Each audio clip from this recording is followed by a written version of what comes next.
Hello बच्चों, let's see question. An insulated container gas of two chambers separated by insulating partition. One of the chambers has a volume V1 and contains the ideal gas of pressure P1 and temperature T1. Other chamber has a volume V2 and contains the gas at the pressure P2 and chamber T2. If the partition is removed without doing any work and the gas, the final equilibrium temperature of the gas in the container will be. बच्चों यहाँ पर हमारा जो basic की concept है,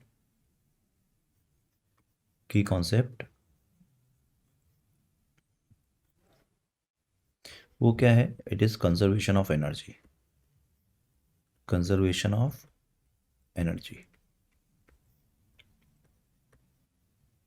अगर आप देखोगे यहाँ पर तो आपको ये पता चल जाएगा, क्योंकि जो आपके पास कंटेनर है वो कंटेनर कैसा है? Perfectly insulated. ठीक है, जो हमारा कंटेनर है वो परफेक्टली इंसुलेटेड है. Perfectly insulated,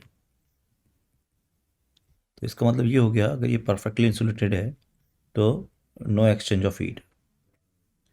no exchange of heat. Hence we can say the total energy will remains.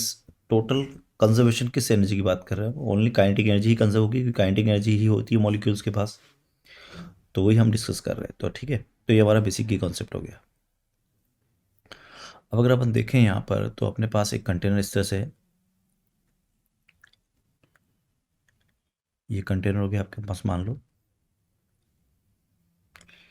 और ये पार्टीशन हो गया जिसमें P1 V1 और T1 की गैस भरी है, और ये मान लेते हैं इसके नंबर ऑफ मोल्स N1 है. और वही gas P2 V2 T2 temperature पर यहाँ भरी हुई है, इसके नंबर ऑफ मोल्स मान लेते हैं N2 है. ठीक है, अब ये पूरी जो गैस है वो होगा क्या? फाइनली एक सेम टेम्परेचर पर आ जाएगी.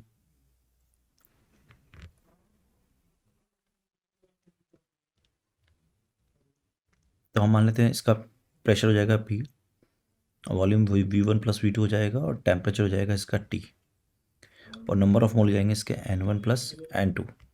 ठीक है, तो अगर अपन देखें अब तो इनिशियल जो एनर्जी होगी, इनिशियल काइनेटिक एनर्जी, वो कितनी होगी आपके पास? That will be equal to N1 into F/2 R into T1 plus N2 into F/2 R into T2. Degree of freedom दोनों की सेम है. वो काइनेटिक एनर्जी फाइनल कितनी हो जाएगी? N1 plus N2 into of F/2 of RT. ठीक है, ये F/2 ऑफ RT. तो यहाँ से देखो F/2 तो अब हमको इक्वेट करना है इसको, है ना. तो kinetic energy initial is equal to what? Kinetic energy final.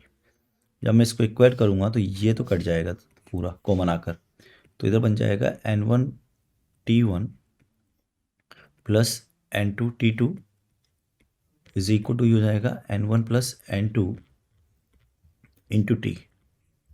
अब हम N1 की बात कर लेते हैं. N1 क्या होगा? अगर मैं N1 लिखूँ यहाँ से बच्चों, तो N1 क्या हो जाएगा?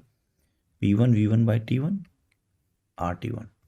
और N2 क्या हो जाएगा यहाँ पर? N2 ये हो जाएगा आपका P2 V2 बाई RT2. ठीक है, ये हो जाएगा आपका N2. अब प्लेस कर दो यहाँ पर, तो ये हो जाएगा आपके पास P1 V1 divide by of RT1 into of T1 plus P2 V2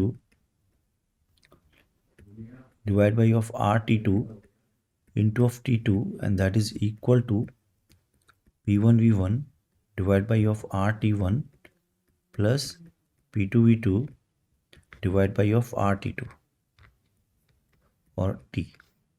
तो ये T1 कट जाएगा आपका यहाँ से, T2 कट जाएगा, और सारे R कट जाएंगे यहाँ से.